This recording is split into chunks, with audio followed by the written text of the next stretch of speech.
మారిస్తే 5-10 వస్తాయని అందరికీ తెలుసు. అదే 50తో 2 జీవితాలు కూడా మారుతాయి అని అంటున్నాడు మన చంద్ర. అది ఎలా తెలుసుకోవాలంటే let's welcome Chammak Chandra along with his team.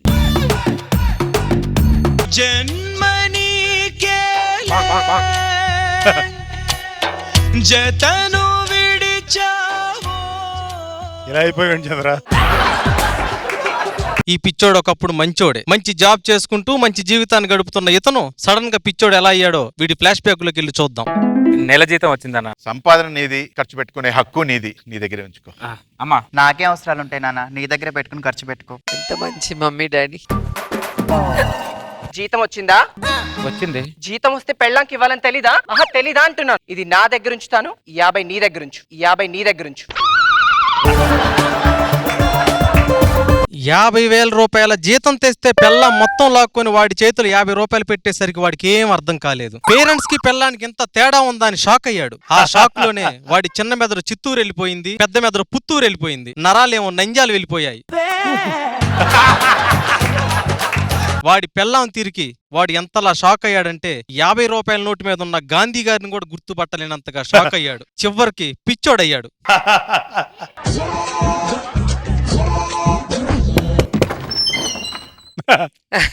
ప్రశాంతంగా ఉన్న వీడి జీవితంలోకి తలుపు తీసేసినోడు దూకాడు. ఎలా దూకాడు అనుకుంటున్నారా? ఇప్పుడు ఓసారి వీళ్ళిద్దరు ఫ్లాష్ బ్యాక్ లోకి వెళ్దాం. ఇంకా బస్సు రాలేదంటబ్బా. ఎక్కడ సార్ జాబు? హైటెక్ సిటీలో అండి. శాలరీ ఎంత? 50,000. పిల్లలు ఎంత మంది అండి? నాకు ఇంకా పెళ్ళే కాలేదండి. పెళ్లి కాలేదా? నాకు తెలిసిన సంబంధం ఒకటి ఉంది, పెళ్లి చేసుకుంటారా? ఇప్పుడు ఎందుకులేండి, నాకు ఏం వద్దులేండి. అమ్మాయి గుణవతి, రూపవతి అండి. ఇప్పుడు నాకు పెళ్లికి ఏం అవసరం లేదు. నేను చెప్తున్నాను వినండి, ఆ అమ్మాయిని మీరు పెళ్లి చేసుకుంటే జీవితంలో నన్ను మర్చిపోరు తెలుసా? ఒకసారి ఇవ్వండి అమ్మాయి తాలూకా వాళ్ళ ఫోన్ నెంబర్, మీకు ఇష్టమైతే ఫోన్ చేయండి, ఓకేనా? వీడి మాటలు నమ్మి వీడు పెళ్లి చేసుకున్నాడు, పిచ్చోడయ్యాడు. ప్రపంచంలో వీడికి ఎవ్వడూ గుర్తులేడు, ఒక్క ఫోన్ నెంబర్ ఇచ్చినోడు తప్ప. అయ్యి బాబోయ్, పిచ్చి బాగా ముదిరిపోయిందిరా మీకు. ఎవరు నువ్వు?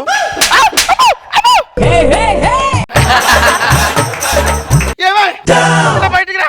ఏమైందండి? ఎవడో నన్ను కొడుతున్నాడే, పిచ్చోళ్ళ ఉన్నాడే. అవునండి, పిచ్చోలాగే ఉన్నాడు. లోపలికి వెళ్ళపదండి. అమ్మాయి గుణవతి, రూపవతి అండి. ఆ అమ్మాయిని మీరు పెళ్లి చేసుకుంటే జీవితంలో నన్ను మర్చిపోరు తెలుసా?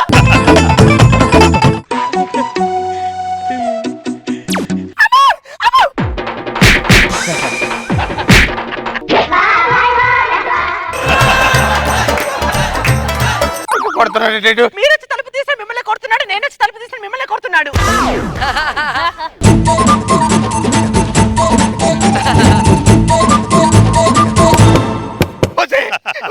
ఆడే తలుపు కొడతాడు, అసలు తలుపు తీకే ఆడే కొట్టుకొట్టి వెళ్ళిపోతాడు. అలాగే శబ్దం ఆగిపోయిందండి. చెప్పాను వాడు వెళ్ళిపోతాడని చెప్పాను కదా.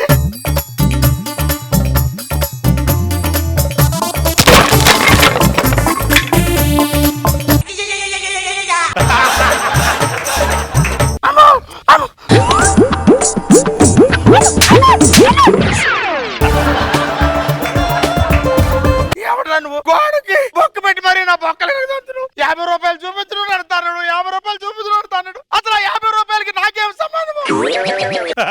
నీ దగ్గర అప్పు తీసుకుని ఎగ్గొట్టారా? నువ్వు ప్రేమించిన అమ్మాయిని పొరపాటు నేనేమైనా పెళ్లి చేసుకున్నానా? నేను నీకేం అన్యాయం చేశాను రా.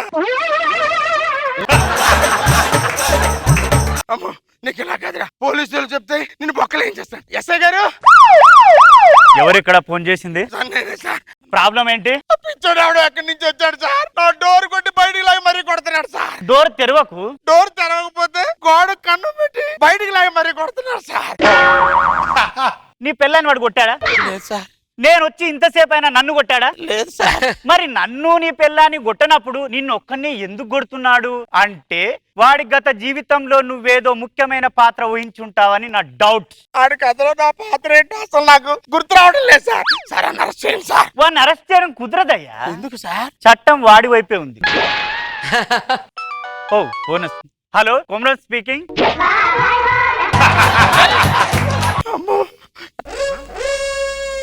50 రూపీస్ చూపిస్తున్నాడు చూడు.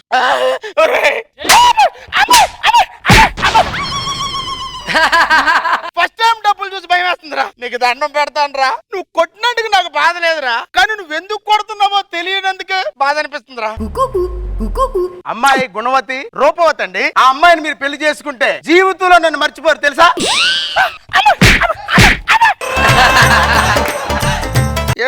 ఏమైందండి? వీడి వల్ల నాకు హింస ఎక్కువైపోయింది. చూడ ఏదో ఒకటి చేయవే. సైకాట్రిస్ట్ కి వెంటనే ఫోన్ చేయండి. Hello psychiatrist, coming. ఇంతకు ప్రాబ్లం ఏంటి? 50 రూపాయల నోటు చూపిస్తున్నాడు, నన్ను తంతున్నాడు సార్. ప్రాబ్లం అంతా ఈ 50 రూపాయలు ఉందన్నమాట. ఓకే, 5 10 ఎంత? 50 సార్. ఎగ్జాక్ట్లీ 50. ఈ 50 నుంచి 10 తీసేస్తే ఎంత? 40 సార్. Very good. 40 నుంచి 5 తీసేస్తే ఎంత? 35 sir. Very good, very good. 30 + 5 + 10 + 2 = మొత్తం టోటల్ 50. అతని దగ్గర ఎంత ఉంది? 50 సార్. అది మరి అంటే నీ వల్ల వాడు పిచ్చోడయ్యాడు.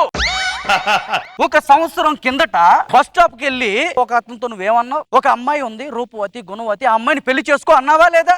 ఒకటితో అన్నాను సార్. వాడే వీడు. నిన్ను నమ్మి పెళ్లి చేసుకున్నాడు, ఇలా అయిపోయాడు.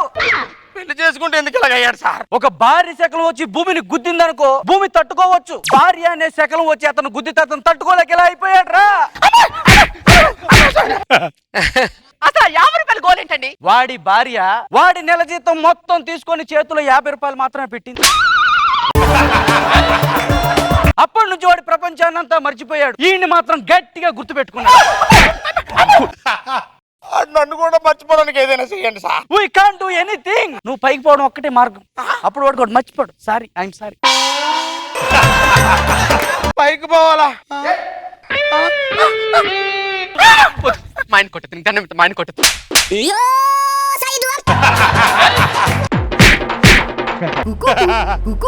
ఏమండి? లేవండి.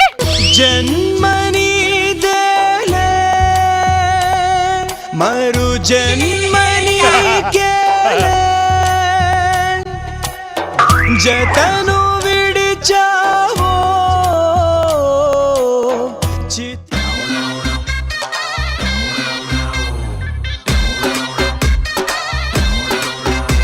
రోజా గారు ఎలా ఉంది ఈ స్కిట్? అసలు ఆ గెటప్ వేసుకొని చంద్ర ఎంట్రీ అయ్యి పిచ్చి లుక్కులు చూస్తుంటేనే అర్థమైంది ఆడవాళ్ళతో పెట్టుకుంటే ఏంటి అనేది.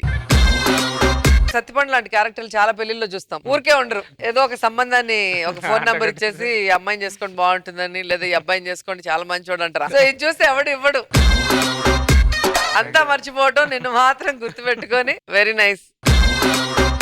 నాగ్ బాబు సార్, పెళ్లి ఫెయిల్ అయిన వాళ్ళందరూ ఇలా రియాక్ట్ అయితే ఒక్క మ్యారేజ్ బ్యూరో కూడా మిగలదు. ఎందుకంటే ఈ రోజు ఎక్కువ మ్యారేజ్ బ్యూరోలు జరుగుతున్నాయి. బాగుంది, సరదాగా ఉంది. గుడ్.